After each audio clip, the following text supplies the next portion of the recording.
My ex left me for a rich lawyer saying I was too small. 7 years later, she saw me in a Ferrari and suddenly remembered my number. 7 years ago, I was nothing.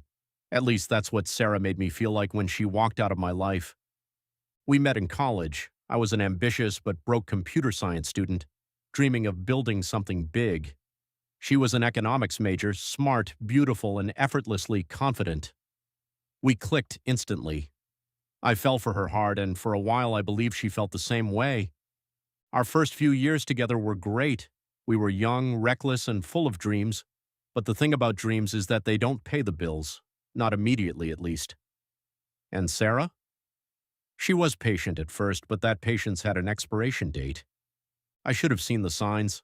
The way she'd sigh when we'd split a meal at a cheap restaurant. The way she hesitated before agreeing to another night in my tiny one-bedroom apartment where the only luxury was a second-hand couch I found on Craigslist. One night I came home late from the startup incubator I was working at. I was exhausted but excited. I had just completed a prototype for an app I was sure would take off. I wanted to celebrate with Sarah. I walked in expecting her warm embrace. Instead, I found her sitting on my bed, hands clenched in her lap, avoiding my eyes. "I think we need to talk," she said, her voice too calm, too rehearsed. A pit formed in my stomach. I knew where this was going, but I let her speak anyway. "I can't do this anymore," she continued, taking a deep breath. "I need stability, real stability, and I just don't see that with you." It hit me like a freight train. "What are you saying?" I asked, already knowing the answer. "I'm saying, I've met someone else." She finally looked at me, and there was something cold in her eyes, a certainty, a finality. "A lawyer," she added, almost like an afterthought. "He has his life together. He's successful, mature, and he can give me the kind of future I want." I was speechless. 3 years. 3 years together, and she was throwing it all away because I wasn't there yet? "But I'm working on it," I said, my voice cracking. "Sarah, you know I have plans. Plans don't pay the rent," she cut me off. "Dreams don't buy a house." She stood up, brushing invisible dust off her dress. "I've already packed my things." I watched in silence as she picked up her last bag, walked to the door, and without another word left. Just like that, she was gone, and I was alone. For weeks, I couldn't function. I barely ate. I barely slept. I couldn't work. The pain sat in my chest like a rock, suffocating me. I tried not to check her social media, but curiosity got the best of me. It took less than a month for her to start posting pictures with him. The lawyer, expensive dates, weekend getaways, fancy brunches, everything she had ever wanted, now with someone else. I wanted to hate her. But more than that, I hated myself for not being enough, for not being successful enough, stable enough, worthy enough. That was my lowest point. But here's the thing about a rock bottom. It gives you a solid foundation to rebuild, and that's exactly what I did. I cut off distractions. No more scrolling through social media, no more useless time wasted feeling sorry for myself.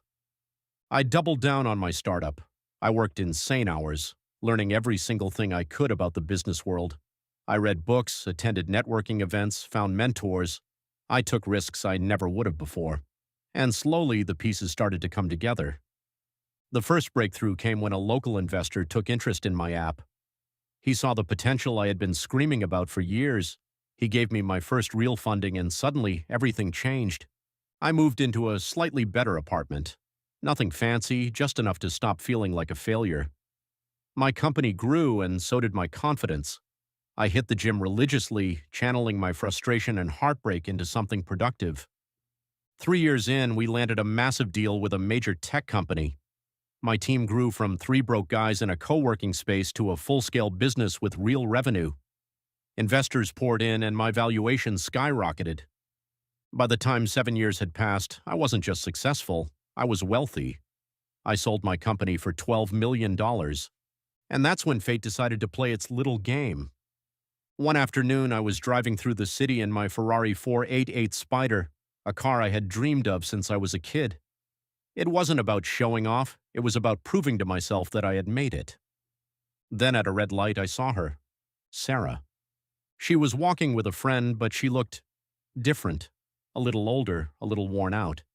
Not the same confident girl who once left me for someone better. Our eyes met. First she looked confused, then shocked, then recognition. My phone buzzed a few moments later. It was a text from Sarah. "Hey, long time no see. Wow, I just realized we haven't talked in years. How have you been?" I stared at the screen for a second. Then I smiled and left her on red. Then I hit the gas and never looked back. I should have felt satisfied. I should have felt closure. After all, wasn't this what I had dreamed of? Becoming so successful that I would never have to think about her again? Proving that I was more than just a dreamer? That I was worth something? That I could be more than she ever believed? And yet, as I stared at my phone, her message burning into my retinas, something inside me snapped. "Hey, long time no see. Wow, I just realized we haven't talked in years. How have you been?" I could have ignored it. I could have blocked her and moved on. But I didn't, because something dark stirred within me. It wasn't longing, it wasn't heartbreak, it was rage. All those sleepless nights grinding away at my business while she was sipping champagne on weekend getaways. All those moments when I had doubted myself, questioning whether she had been right to leave. All the times I had swallowed my pride while she flaunted her new life. Number. She wasn't getting off that easy. I took a deep breath and typed a response. "Hey, Sarah. Wow, it has been a long time. I'm doing really well.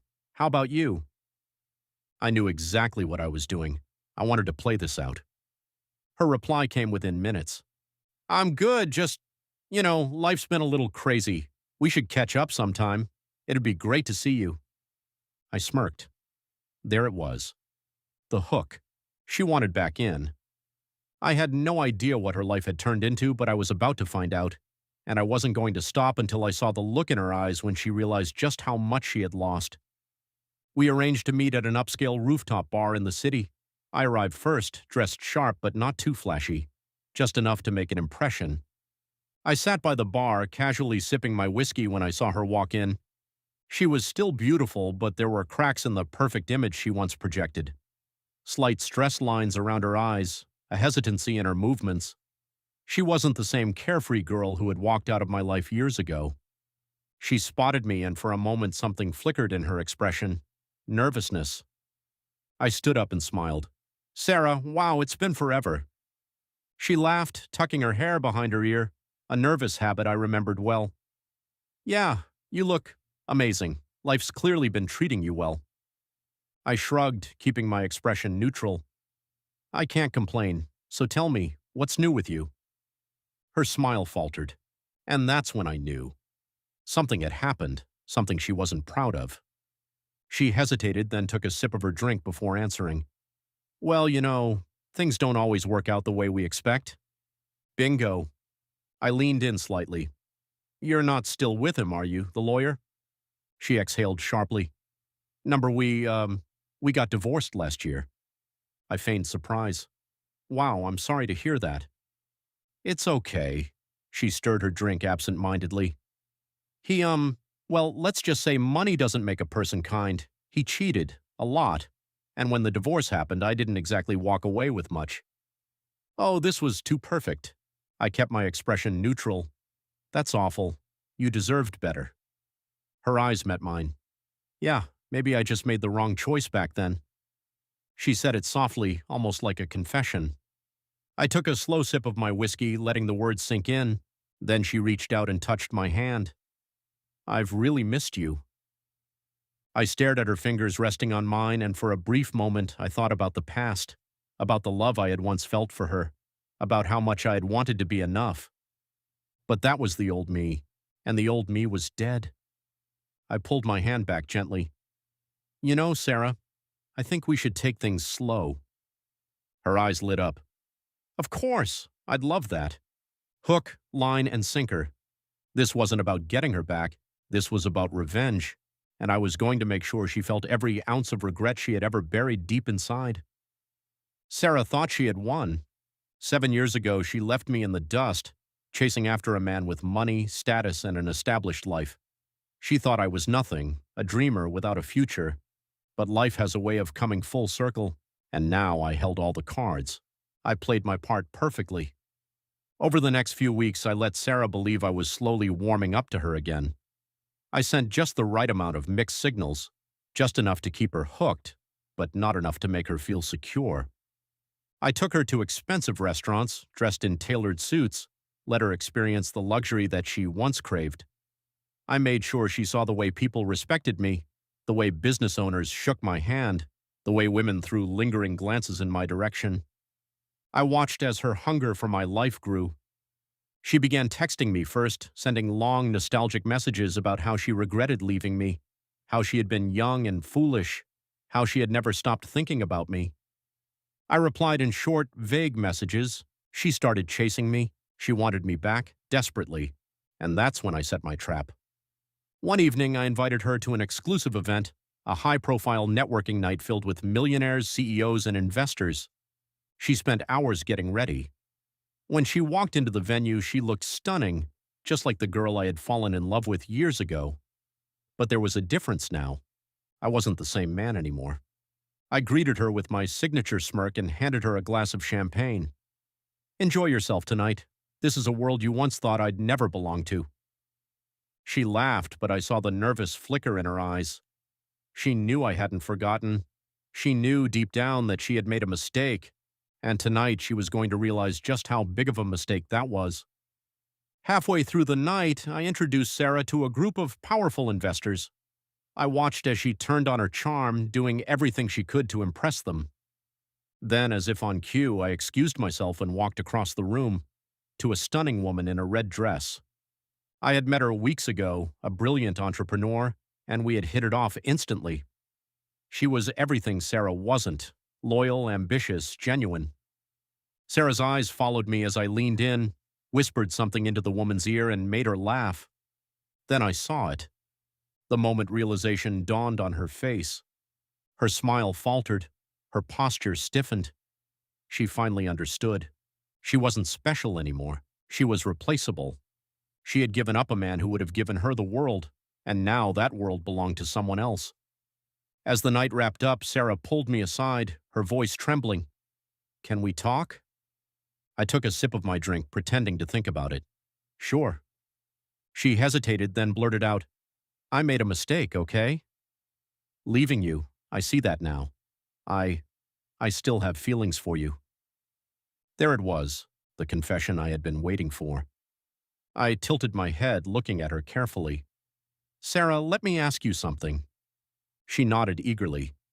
"Would you have still loved me if I was still that broke dreamer from 7 years ago?" Silence. She opened her mouth, closed it. She had no answer, and that was all I needed. I chuckled softly, shook my head, and leaned in slightly, just enough to let her think for a fleeting second that I might forgive her.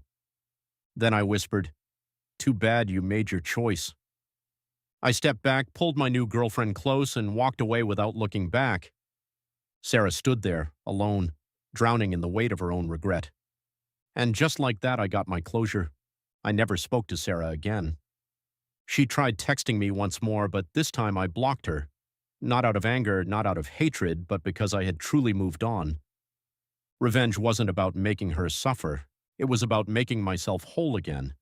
And in the end, the best revenge wasn't humiliating her. It was living a life so good she could only watch from a distance and wish she had stayed.